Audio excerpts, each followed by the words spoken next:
안녕하세요. 류용수 법무사입니다. 법무사 시험을 준비하시는 분들이 일단 법무사 1차 시험 과목 수가 너무 많다.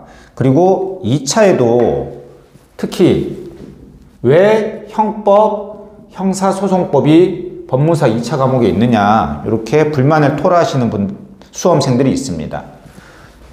그분들은 좀 아시는 거죠. 아니 법무사 대부분의 일이 민사랑 관련이 돼 있는데 혹은 가사랑 관련이 돼 있는데 아니 형법, 형사소송법 저희들이 뭐 형사사건에서 의뢰인을 대신해서 법정에서 대리할 수도 없는데 왜 형법이랑 형사소송법을 배워야 되느냐. 물론 저희들이 형사고소장은 작성해 줄 수 있습니다. 제출할 수도 있고요. 하지만 다른 일에 비해서는 정말 조족지혈이거든요. 물론 모르겠습니다. 뭐 제가 아는 법무사가 다는 아니니까 뭐 고소장을 또 전문으로 하시는 또 법무사님도 계시긴 하겠지만 대부분의 법무사 일이 민사랑 가사랑 관련이 있지 이 형사 요거는 일은 정말 적거든요. 그럼에도 불구하고 형법, 형사소송법을 왜 공부를 해야 되냐.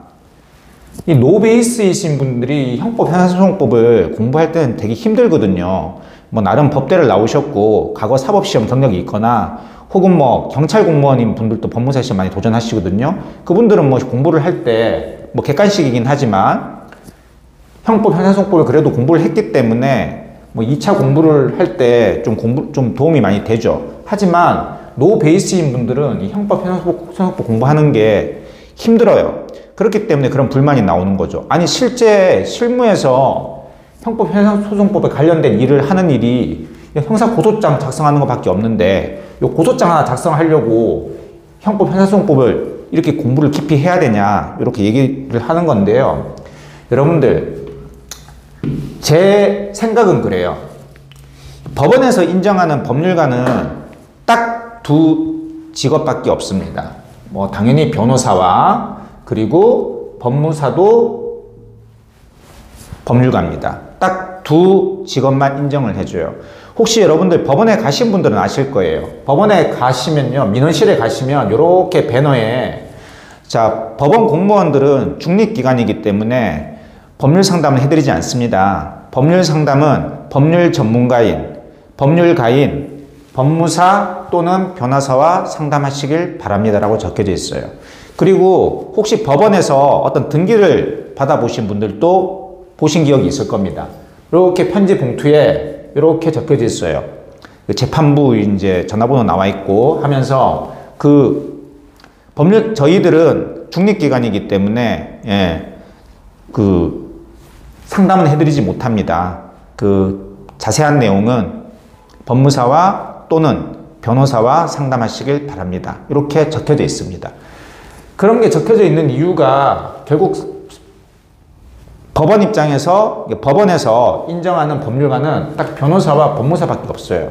근데 여러분들 민법이라든지 민사소송법 이런 법들이 들어가는 시험들이 다른 전문직도 있어요. 예를 들어서 변리사 같은 경우도 민법이랑 민사소송법이 들어가죠.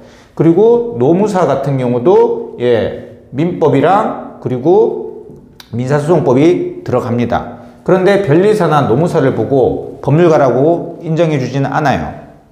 인정해 주지 않습니다. 물론 노동법 전문가, 특허법 전문가라고 얘기를 하지 통틀어서 법률 전문가라고 하지 않아요. 즉 종합법률 전문가는 변호사와 법무사밖에 없어요. 그런데 만약에요, 법무사 시험 과목에서 형법이랑 형사소송법이 빠지잖아요? 그러면 과연 법률가로 인정해 줄까요? 사법부에서? 저는 아니라고 봐요. 저희들이 변호사와 함께 법률가로 인정받는 이유는 바로 시험 과목에 민사, 형사 과목이 다 있기 때문에 법원으로부터 법률가로 인정받을 수 있는 것 같아요. 만약 형법, 형사소송법을 빼면 아마 저희들도 이렇게 될 것 같습니다. 뭐 등기법 전문가 이렇게 되겠죠. 아니면 뭐 민사법 전문가 이렇게 가든지. 종합법률 전문가, 민사든 형사든 저희들은 상담 다 할 수 있거든요. 형사사건도 고소장도 물론 작성할 수도 있지만 형사사건도 법률 상담할 수 있습니다. 다른 법이 들어간 시험이 있는 전문직은 상담할 수 있나요? 그런 사건, 형사사건 상담하고 돈 받을 수 있나요? 안 됩니다. 법무사법 위반, 변호사법 위반이에요. 예.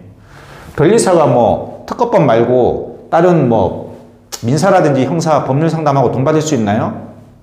안 됩니다. 불법이에요. 예. 법무사법, 변호사법 위반입니다. 그래서 여러분들 수험생들 입장에서는 충분히 이해합니다. 왜 실무에서 거의 쓰지도 않는 형법, 해상수법을 왜 공부해야 되느냐.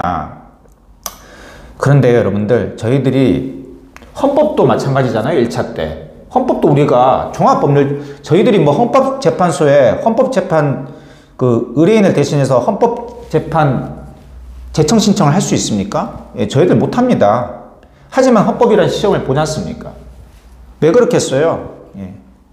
저희들은 종합법률 전문가이기 때문에 그래요. 그래서 여러분들 수험생들 입장에서 좀 힘드시더라도 아 그래 우리 법무사가 변호사와 함께 법률가로 인정받기 위해서 당연히 이런 시험 과목에서 이런 헌법이나 형법이나 형사소송법을 공부해야 되는구나 이렇게 이해하시면 훨씬 더 그래도 공부할 때 스트레스가 덜 하실 겁니다.